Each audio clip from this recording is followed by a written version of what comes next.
السلام علیکم ورحمۃ اللہ وبرکاتہ۔ سوال یہ ہے کہ اگر کوئی میت کو سلام کرتا ہے تو کیا میت اسے پہچانتا ہے اور جواب دیتا ہے یا نہیں؟ یہ بات یاد رکھیں کہ اہل سنت والجماعت کا عقیدہ عالم البرزخ کے احوال کے بارے میں یہ ہے کہ کسی بھی چیز کے بارے میں جس کا تعلق عالم البرزخ کے ساتھ ہو، ہم اپنے آپ سے کوئی بھی بات نہیں کر سکتے جب تک شریعت مطہرہ میں ہمیں کوئی صریح اور صحیح ثابت دلیل نہ ملے۔ اگر قرآن اور سنت میں ہمیں کوئی صریح صحیح اور ثابت دلیل ملتی ہے کہ قبر میں یہ کام ہوں گے، اس کے بعد ہی ہم کہہ سکتے ہیں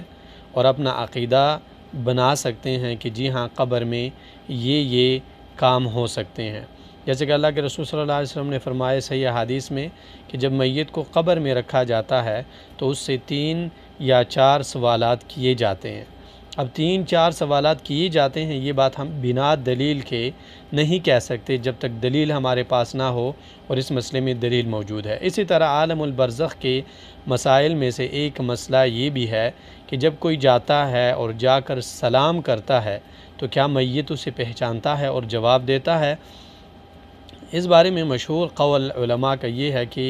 میت جو ہے سلام کرنے والے کو اگر دنیا میں جانتا ہو تو اگر وہ قبر میں ہے اور کوئی جا کر اس پر سلام کرے تو وہ سلام کو سنتا ہے، جواب بھی دیتا ہے اور پہچانتا ہے۔ اور پہچاننے کے لیے کیا ہے کہ اللہ تعالیٰ اس کے روح کو واپس کرتے ہیں اور وہ پھر سلام کرنے والے کو پہچانتا ہے اور جواب دیتا ہے۔ اور اس بارے میں دلیل ہے جو کہ امام ابن عبد البر رحمہ اللہ نے الاستذکار پہلی جلد 185 نمبر پیج پہ حدیث ذکر کی ہے کہ رسول اللہ صلی اللہ علیہ وسلم نے فرمایا کہ نہیں ہے کوئی بھی مسلمان جو اپنے کسی مسلمان بھائی کے قبر کے پاس سے گزرے،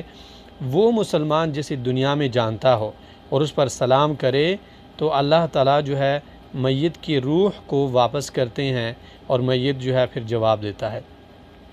امام ابن تیمیہ رحمہ اللہ نے امام عبداللہ ابن مبارک رحمہ اللہ سے یہ بات نقل کی ہے کہ اس حدیث کے راوی صحیح ہے، اور متاخرین میں سے بھی بہت سارے علماء نے اس حدیث کو صحیح کہا ہے، جیسے عبدالحق الاشبیلی ہے، امام قرطبی ہے، شیخ الاسلام ابن تیمیہ ہے، امام عراقی، زبیدی، سیوطی، اسی طرح دیگر علماء، انہوں نے اس حدیث کو صحیح کہا ہے۔ تو یہ عمل صحیح احادیث سے ثابت ہے، لیکن اس عمل کا اور میت کے جواب دینے کا ہرگز یہ مقصد نہیں ہے کہ اگر وہ جواب دیتا ہے تو وہ ہماری مدد بھی کر سکتا ہے، اگر وہ سلام کا جواب دیتے ہے تو وہ ہماری ہر بات سنتا ہے۔ پھر یہ جو اب بات ہے کہ وہ اگر ہمارا سلام اگر سنتا ہے اور ہمیں جواب دیتا ہے تو وہ ہماری مدد بھی کر سکتا ہے، تو یہ بات اب غلط ہے، کیونکہ مدد کر سکتا ہے اس پہ کوئی دلیل نہیں ہے، بلکہ قرآن اور سنت میں یہ ہے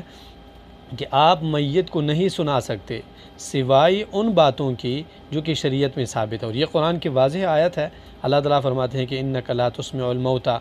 آپ مردوں کو نہیں سنا سکتے۔ اس طرح اللہ نے اپنے حبیب سے کہا کہ وَمَا أَنْتَ بِمُسْمِعٍ مَّن فِي الْقُبُورِ، وہ لوگ جو قبروں میں ہیں آپ انہیں نہیں سنا سکتے۔ تو اس مسئلے میں اصل یہ ہے کہ میت اور مردے نہیں سنتے سوائے ان صورتوں کے جو صورتیں قرآن اور سنت میں ثابت ہے۔ مثال کے طور پہ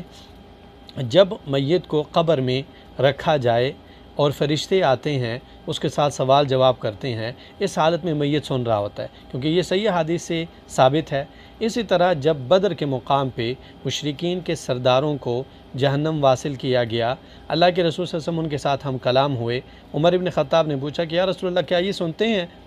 اللہ کے رسول نے فرمایا کہ جی ہاں، یہ سنتے ہیں اور اللہ تعالیٰ میری بات ان کو سنا رہے ہیں۔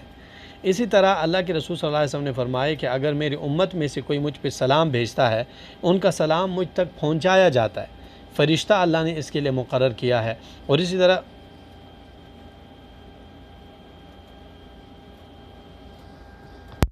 اور اسی طرح یہ بھی صورت ہے کہ اگر کوئی